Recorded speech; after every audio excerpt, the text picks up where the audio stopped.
Tšau, Emmeliine siin. Meil on nii hea meel, et sa meie kohviku leidsid. Tead, meil on siin väga tore. Enamasti ema Sirje teeb meil süüa ja õde Kadi küpsetab kooke ja torte. Loomulikult on ta Sirje number 1 abimees ka.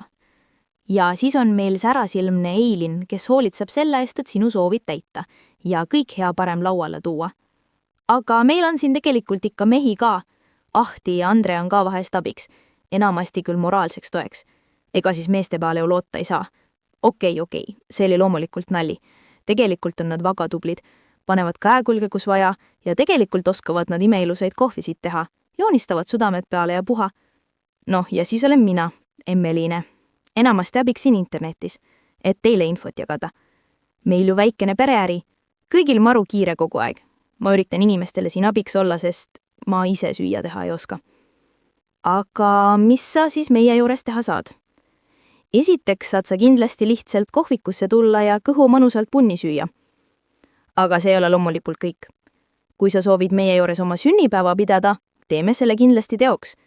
Me oleme neid siin tähistanud oma jagu suuri ja väikesi. Ja vahet pole palju sul külalisi on. Võime sulle ilusa laua katta või kas või terve kohviku 2 korrust just sulle broneerida. Sina otsustad.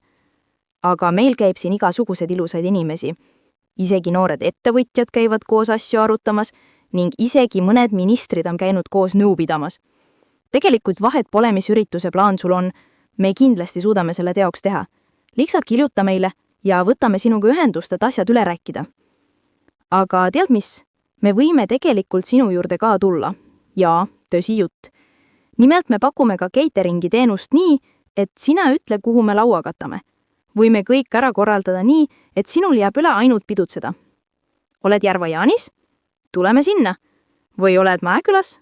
Võime soogid sinna ka tuua. Igatahes saada meile oma soovid ja näeme peatselt. Ma nüüd lähen teistele appi. Tšau!